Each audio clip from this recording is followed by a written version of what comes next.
We see extortions, killings, threats, car thefts, hijackings. That's Justin Trudeau and Jagmeet Singh. But liberal supporters believe that with the new universal pharmacare and dental care plan, poll numbers will change in their favor. What do you say about these new plans, universal pharmacare and dental care plan? Toronto is the worst housing bubble anywhere on earth, according to UBS Bank. Vancouver is now the third most overpriced housing market anywhere on earth. And this is 8 years of Justin Trudeau and the NDP passing new government programs that were supposed to make things better. Many believe that the real crisis is yet to come with millions of upcoming mortgage renewals. The situation can get worse in 2024. So what is your assessment of the state of economy and economic crisis? Good morning, Toronto. ਤੁਸੀਂ ਸੁਣ ਰਹੇ ਹੋ ਜੀ ਤੇ conservative party ਦੇ leader peer ਪੋਇਲੀਐਵ ਜਿੱਥੇ ਉਹਨਾਂ ਦੇ ਜਿਹੜੇ ਪੋਲ ਨੰਬਰਸ ਨੇ ਕਾਫੀ ਉੱਤੇ ਜਾ ਰਹੇ ਨੇ ਉੱਥੇ ਉਹਨਾਂ ਨੇ ਲਗਾਤਾਰ ਉਹ ਪੂਰੀ ਕੰਟਰੀ ਦਾ ਦੌਰਾ ਕਰ ਰਹੇ ਨੇ ਤੇ ਅਲੱਗ-ਅਲੱਗ ਮੁੱਦਿਆਂ ਦੇ ਉੱਤੇ ਲਗਾਤਾਰ ਬਹੁਤ ਸਾਰੀਆਂ ਮੀਡੀਆ ਇੰਟਰਵਿਊਜ਼ ਕਰ ਰਹੇ ਨੇ ਤੇ ਪਿਛਲੇ ਦਿਨਾਂ ਦੌਰਾਨ ਉਹਨਾਂ ਦੇ ਨੰਬਰ 'ਚ ਥੋੜੀ ਗਿਰਾਵਟ ਦੇਖੀ ਗਈ ਪਰ ਇਹਦੇ ਬਾਵਜੂਦ ਵੀ ਉਹ ਅਜੇ ਬਾਕੀਆਂ ਨਾਲੋਂ ਅੱਗੇ ਚੱਲ ਰਹੇ ਨੇ ਲੀਡ ਕਰ ਰਹੇ ਨੇ ਤੇ ਕਈ ਵਾਰ ਸਵਾਲ ਇਹ ਵੀ ਉੱਠਦਾ ਕਿ ਜਿਹੜੇ ਇਹ ਨੰਬਰਸ ਨੇ ਉਹਨਾਂ ਦੇ ਕੀ ਉਹ ਇਲੈਕਸ਼ਨ ਤੱਕ ਇਹਨਾਂ ਨੂੰ ਕਾਇਮ ਰੱਖ ਸਕਣਗੇ ਜਾਂ ਨਹੀਂ ਇਹ ਵੀ ਇੱਕ ਬੜਾ ਵੱਡਾ ਚੈਲੰਜ ਕਿਸੇ ਪੋਲੀਟੀਸ਼ੀਅਨ ਲਈ ਹੋ ਸਕਦਾ ਹੈ ਸੋ ਚੱਲ ਰਹੇ ਕੁਝ ਮੁੱਦਿਆਂ ਦੇ ਉੱਤੇ ਗੱਲਬਾਤ ਕਰਨ ਲਈ ਇਸ ਵੇਲੇ ਉਹ ਸਾਡੇ ਨਾਲ ਫੋਨ ਲਾਈਨ ਤੇ ਨੇ joining us leader of opposition and leader of Conservative Party of Canada, Pierre Poilievre. Mr. Poilievre, good morning and thanks for joining. Good morning. Thank you for having me. So, Mr. Poilievre, there's a lot to talk about today, but first I want to touch on polls. Your party is flying high when we look at the poll numbers, and you are in full election mode, traveling across the country and doing media interviews. But many feel that you are peaking too early. Liberals have enough room before the next election to reposition themselves. Would you like to respond to these comments? Well, the choice will be the same in the election as it is today. Do you want a costly coalition of Justin Trudeau and the NDP that take your money, tax your food, double your housing costs, and unleash crime and chaos in your community? Or do you want a common-sense conservative government that frees you to earn a powerful paycheck and pension that buys affordable food, gas, and homes in safe neighborhoods? That's the decision.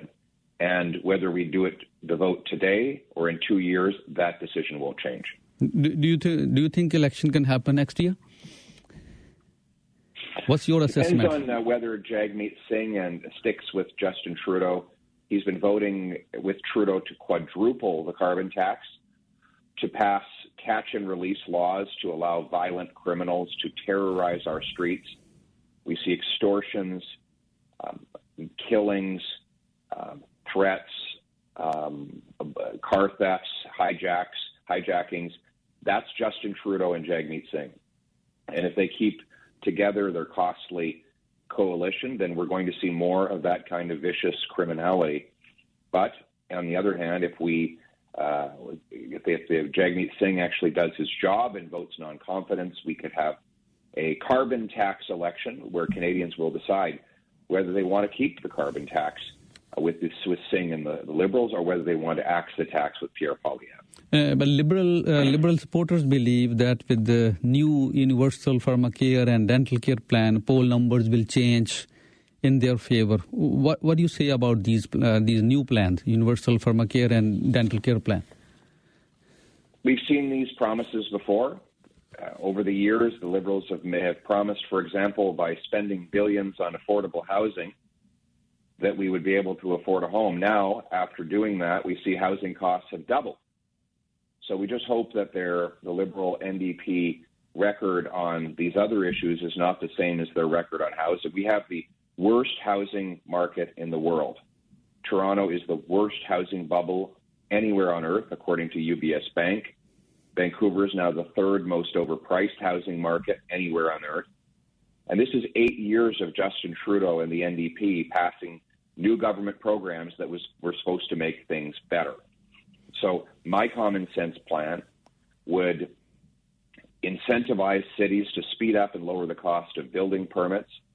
It would sell 6,000 acres of federal land, thousands of federal buildings, so we can build. It would speed up CMHC financing approval for apartments. This is a common sense approach that will give us affordable homes so people can start their lives and build families. Mm-hmm. You're continuously talking about these issues about housing crisis, affordability. Many believe that the real crisis is yet to come with millions of upcoming mortgage renewals. The situation can get worse in 2024. So what is your assessment of the state of economy and economic crisis? After 8 years of Justin Trudeau, we have the worst economy in the G7. We've had the worst per capita growth in the G7, which means our wages have been weak. We've had 40-year highs in inflation, the fastest rising interest rates in Canadian monetary history.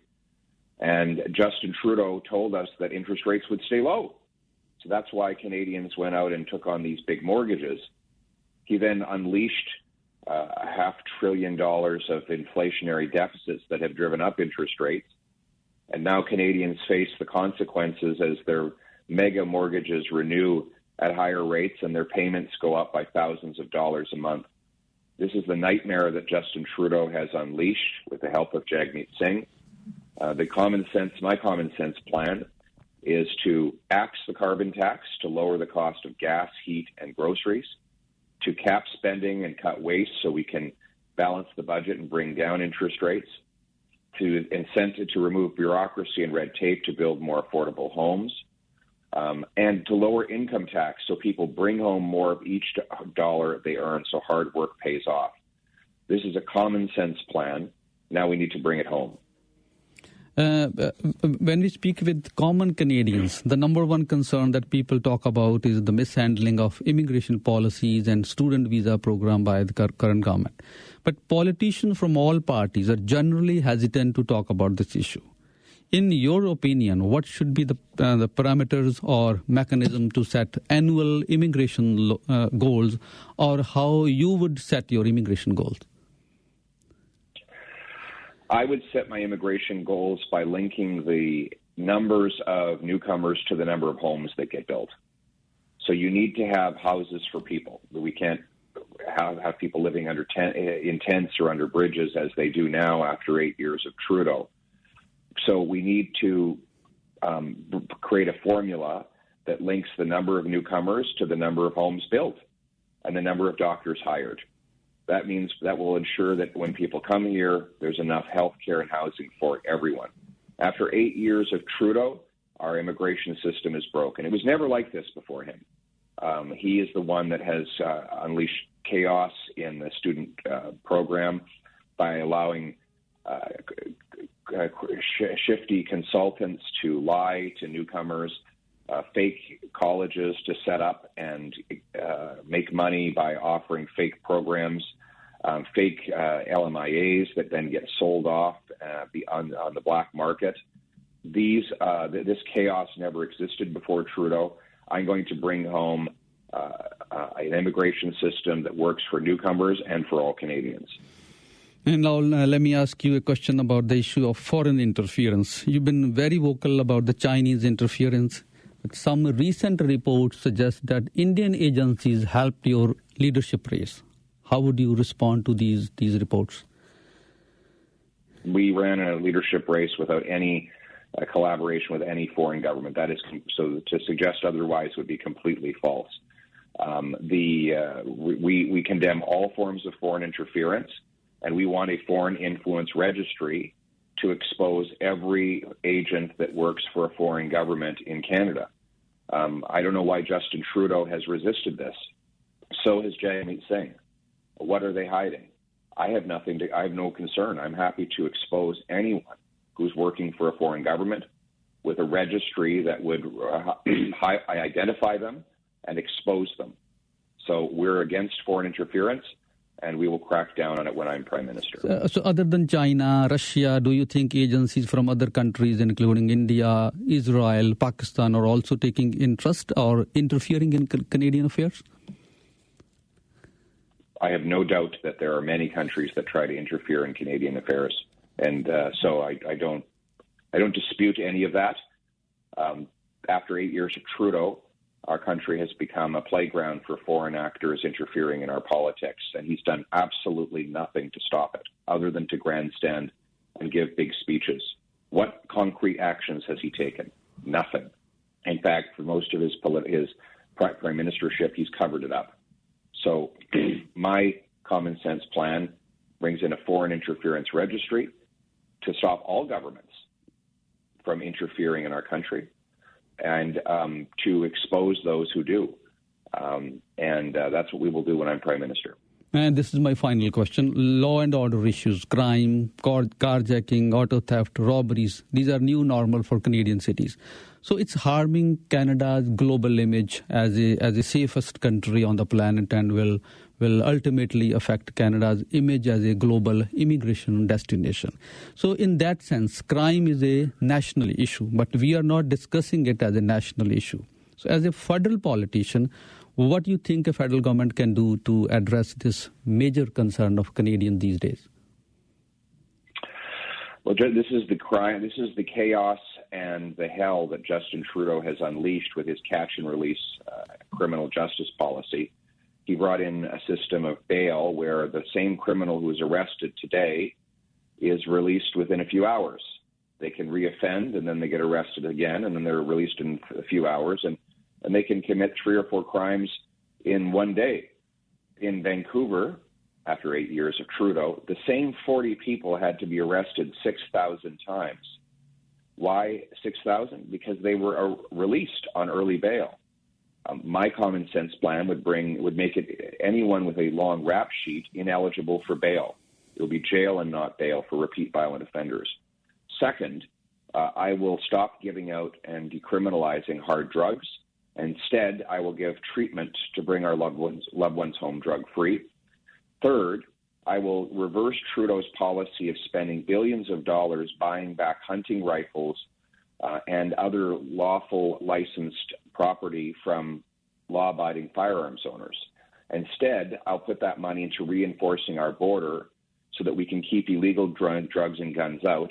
And I'll stop the Trudeau hijacking and car theft crisis by putting scanners at our borders so we can scan the shipping containers. What's happening right now is that because Trudeau has ruined the border, people are having their cars stolen in Brampton. Their cars are being shipped to the Montreal port. They're put in a shipping container, and they're in the middle of the Atlantic Ocean before the owner even realizes they're gone. We need to vet the boxes that are leaving our country, and I will have strong reinforcements at the border to identify stolen vehicles before they leave. Because you're right, this is the new normal. This did not exist before Justin Trudeau, and it won't exist after he's gone. And anything else you would like to touch upon? Yeah, we've got an exciting project that I've been working on with Jasvir, my finance critic, and Tim Uppal, my deputy leader, to get a direct flight from Canada to Amritsar, either from Vancouver or Toronto, so that people going to Punjabi destinations will not have to go do a 10-hour drive each way. They'll be able to go directly to the state of Punjab and enjoy family, friends, culture, the Golden Temple, and any other attractions that bring them there without all the hassle and extra expense of long travel distances. So we'll keep working on it. After 8 years of Trudeau, we don't have a direct flight there. Singapore, Malaysia, UK, Italy, UAE, Uzbekistan, they all have direct flights to Amritsar. But somehow Canada has not been able to get one because Trudeau did not prioritize it in the Open Skies Agreement. He's had 8 years to do it. I will get it done. Thank you for taking time to speak with us. Thank you. Excellent. Let's bring it home.